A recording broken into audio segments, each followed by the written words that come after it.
The United States accepts more legal immigrants as permanent residents than all other countries in the world combined.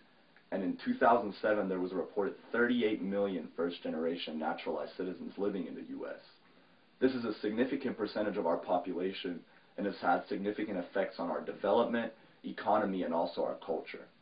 This country was founded by immigrants, and immigration has been one of the most significant factors in our development ever since. With a substantial number of immigrants currently residing in and expected to enter the country in the future, it's crucial to acknowledge the importance of finding the most effective and efficient ways of assimilating these people into our society. Proper socialization of these people will increase the likelihood of them becoming productive citizens and also increase the likelihood of doing so as quickly and efficiently as possible. There are many programs and services aimed at aiding these people in the assimilation process. Some problems that immigrants encounter result from either a lack of availability of these programs and services or a lack of acceptance of the people by the community in which they're placed. It's our civic duty to ensure that these people have at least the opportunity and resources they'll need to start a good life, and then hopefully with that given, they'll sustain a good life. The successful assimilation of these people is dependent on both the effort of the immigrants themselves and also our effort in helping them assimilate, and it's important to understand that. I myself, along with my family and many of my friends, have been successful in assimilating into this culture as a proud and productive American citizen. My goal now is to research and share my own and a few other individual life stories with the purpose of providing a better understanding of problems that immigrant students might face, and also introduce or expand on ideas for the improvement or acceleration of the assimilation process. My own life in the U.S. started when I was 7 years old. I was forced to leave my home country of Bosnia because of war and discrimination.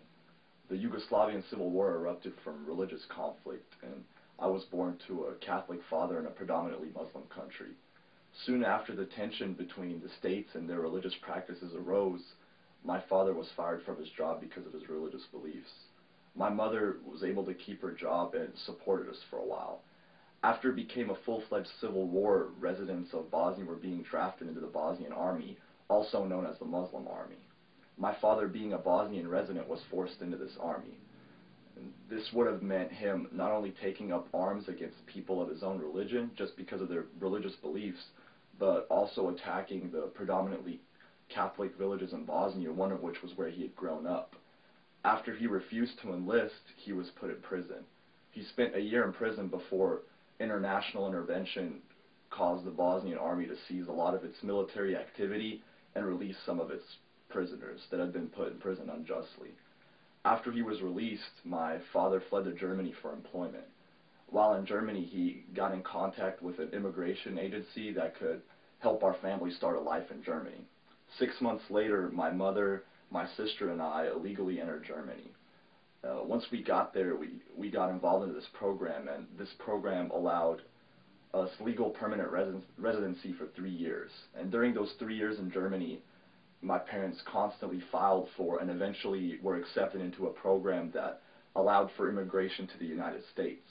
And after our 3 years was up, we made the arrangements to come to Amarillo, Texas. Throughout this period, we had lived in immigration camps that shared a restroom between 10 different families, and something that I didn't even remember but that my mother mentions to me sometimes is that at this point my sister and I didn't even have any shoes to wear. And a lot of immigrant families faced pretty severe hardships throughout their lives, and I spoke to many different children and their parents of various origins about their immigration to the United States, and all of them had equally as challenging, if not more challenging, experiences throughout their lives. So why did you and your family decide to immigrate to the United States? It was mostly because money. Living in Mexico, of course, majority of the people are poor, and hearing from other Mexican citizens which did, get accepted into the United States, they were saying, of course, better pay, better life, And I grew up in a poor family, and my parents decided to give it a shot too, applied to the United States and applied many times, but they always kept, getting a decline, like any other Mexican citizens, And ever since my mother became a single mother, she decided to give it another shot, and they accepted us, and we got granted into the United States. Oh, so you were able to come after she became a single mother. Did your mother and father get divorced? No, no. It happened when my father got killed. Oh, your father was killed. Yes. Do you mind me asking how that happened? It's a very touchy topic. Yeah, I mean, if you're not comfortable talking about it, I completely understand. It's okay. He used to work in the city where we lived in Juarez. My dad used to work for a food company. You know, he would deliver these trucks. He would deliver food in this food market. And of course, the city where we lived in Juarez, it was run by the cartel. You know, they literally ran everything. You know, people had fear of them, and they would use the cartel would especially use the trucks where my dad used to work, to deliver drugs, to different cities. And that day, when my dad was getting ready to work, it was a little bit late, and apparently those days, some of those days when the cartel did, they would just walk in there and tell them, we're going to be using those trucks, to deliver, drugs to other cities. And my dad didn't know what was going on that day, and he just came in. He thought it was going to be a regular route to work, delivering food. And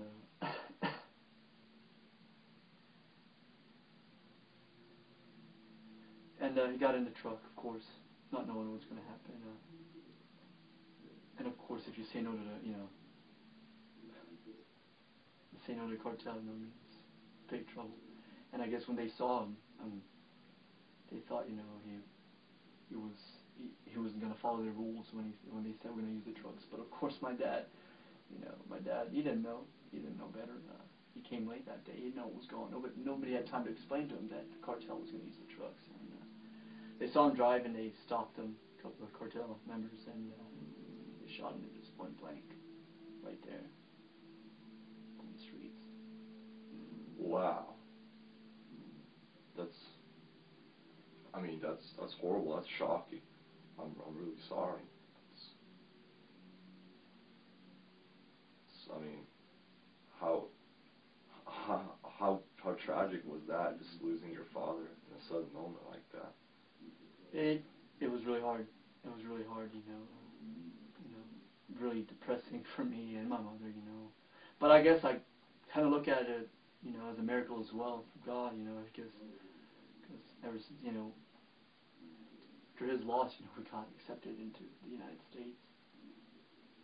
So you feel like you got accepted into the United States because your mom was a single mother now and a widow? Yeah, definitely, because it was a big threat by the cartel, I guess.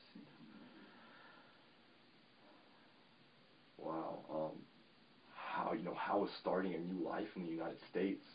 How long was it after his death before you got accepted to come to the United States? I mean, I was 8 years old, and then we got accepted to the United States. And when did your father die? Especially when I was 8 years old. It was like pretty much the same year that day. The same year? Yeah, the same year. Wow. Yeah, I lost him, and then How my mother just... how was starting a new life in the United States without a father? I was kind of, my mom was, she had to move on, but I didn't care back then, because then I thought, of course the government was paying us money, but it was just, it wasn't, like what I thought it would be, like, oh, wow, I'm going to be living good or anything like that, It was just like, saying enough just to put food on the table, and to me, I didn't care anymore, I just lost interest in it. I didn't care anymore if I lived in Mexico or if I lived in the United States. You did. I just didn't care. You lost interest in like the that mindset of like living the American dream. Yeah, exactly, definitely. So you were 8 years old. Did you start school automatically when you came? Yes, I actually went to school in Mexico as well. Oh, okay. Yes, I was. My family always used to tell me, go to school, be a good student, look look to the future, look to the future, it'd be somebody, big, but, after that, when I came, to the United States, without a father and everything, it just hit me. I was like, I didn't care anymore. I just gave it up. I was like, why should I look into the future? Why should I try hard to about something when, my dad just got killed just like that, I mean, it can happen to me or I can die, so I didn't care anymore. I didn't care about my future anymore, I didn't care how I would do in school or anything. So you didn't do well in school when you started? After that, yeah, I didn't. I just gave it up. After that, but you did do well in school yes, in Mexico? Yeah, I did. I was a very good student. Very good student. So you started school here and you didn't do well because of that. So it was kind of like a traumatic experience that kind of changed the way you looked at school. Exactly. Just thought, As I understand it, you didn't want to do good in school because you didn't feel like you were guaranteed a future. You felt like you might lose your life any second, like your father did. Exactly. Do you feel like if you would have maybe received some counseling, or if someone would have told you, if you would have talked to I'd say like a professional counselor about your situation, and they would have, if they would have explained to you that, things like that were common here in the United States, that you couldn't just, it'll, of course it always can happen, but I'm sure, were you used to violence all the time in Mexico? Did people get killed often by the cartel? Yeah, I mean, was it like a normal everyday thing? Not as much, but it did after that, and they started, it grew rapidly, It was bad. So it was, you thought that it changed your perspective on life to where, like, you thought that even you could lose your life, suddenly. Oh, yeah. And you didn't care about your future as much anymore. And I did, I just. Wow. See, I mean, I believe that I've been researching problems that immigrants and refugee students might face when starting school, and I thought one of them might be the fact that a lot of students come from a lot of traumatic experiences, and now that I think about it, in your case, I can see how if something like what happened to you happened to a child, I can see that definitely affecting the way they think about their future, and affecting their their own the likelihood that they assume that they're going to stay alive. And I really wonder if counseling for someone like you, did you when you started doing bad in school, did you improve after? I understand how, like, your father's death being fresh on your mind might keep you from doing well at first, but did you start to do better afterwards? No, I literally, I give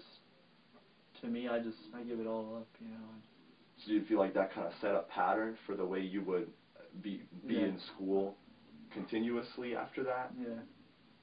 And do you feel like you could have maybe received counseling, and do you think that could have helped to set you on the right path to continuously do better in school, and to be a good student instead of? Maybe so, maybe.